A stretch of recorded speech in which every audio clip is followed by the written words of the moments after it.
विक्रमी विजय आज परभणी महानगरपालिकेच्या निमित्तानं मिळालेला आहे। मी सुरुवातीलाच बोललो होतो की महाराष्ट्रात काही मी काय बाहेर फिरलो नाही, पण माझ्या मतदारसंघामध्ये परभणी महानगरपालिकेमध्ये गेल्या 10 वर्षाचा कार्यकाळ जर माझा पाहिला तर सर्वसामान्य माणसाच्या ज्या काडी अडचणी असतील त्या सोडवण्याच्या दृष्टिकोनातून मी कधी कमी पडलो नाही।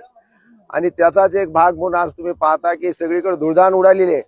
पण परभणी एक असं क्रांतिकारी शहर आहे की सुरुवातीलाच मी बोललो होतो की इथं भगवा फडकवल्याशिवाय राहणार नाही। तरी थोडंफार आमचं कुठं ना कुठं तरी मिसमॅनेजमेंट झालं ना तर 33च्या पुढे फक्त शिवसेनेच्याच जागा आल्या असते, अशा प्रकारचं मॅनेजमेंट होतं। पण जशा प्रकारे भाजपनं पैशाचा पाऊस शेवटच्या 2 दिवसामध्ये पाडला त्यामुळे कुठंतरी कमतरता जाणवली। पण निश्चित महानगरपालिकेवर काँग्रेस बरोबर आम्ही महाविकास आघाडी स्थापन करू आणि 36 जागा आता आमच्या आहेत, म्हणून यांना काय हालचाल करायची आता काही जास्त यांना आम्ही जागा ठेवलेली नाही। 37 आता एक धरून 37 झालेले आहेत आणि महापौर इथं आमचा बसेल उबाटा गटाचा मशालीचा, ज्या सगळ्या तुमच्या सुद्धा मनात आहे, तुम्ही सुद्धा हसतायत। म्हणजे भगवा आमचा उबाटाचा या महानगरपालिकेवर फडकवल्याशिवाय राहणार नाही आणि त्याचं श्रेय तुम्हाला सुद्धा आहे, मला सुद्धा आहे। सगळीकडे चर्चा हीच होती, 16 प्रभागात गेलं तर एकच चर्चा होती, यावेळेस उबाटाशिवाय पर्याय नाही।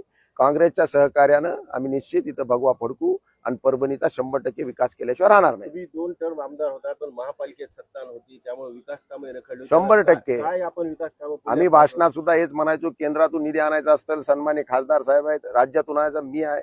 महानगरपालिका ताब्यात आल्यावर एक शिडी निर्माण होईल आणि विकासाची गंगा वरून खाली आल्याशिवाय राहणार नाही आणि परभणीचा संपूर्ण विकास आम्ही करूनच दाखवू, हे तुम्हाला आज या निमित्ताने मी ग्वाही देतो। प्राधान्यानं काय प्रश्न परभणीच्या? प्राधान्य अंडरग्राउंड ड्रेनेज आहे, समांतर पाणी पुरवठा योजना आहे, लाईटचा प्रश्न आहे, शहराचं विस्तारीकरण होत आहे। आज परभणी फक्त म्हणजे नाल्या आणि रोड याला विकास म्हणत नाही, मोठ्या मोठ्या वास्तू येत आहेत, मोठ्या मोठ्या शैक्षणिक संस्था येत आहेत, रोजगार वाढतंय। आज तुम्ही पाहता की परळीचे लोक इथं राहत आहेत, हिंगोलीचे लोक परभणीला प्राधान्य देत आहेत, म्हणून जमिनीचे भाव आज परभणी शहरातले मुंबईपेक्षाही 4 पट वाढलेले आहेत।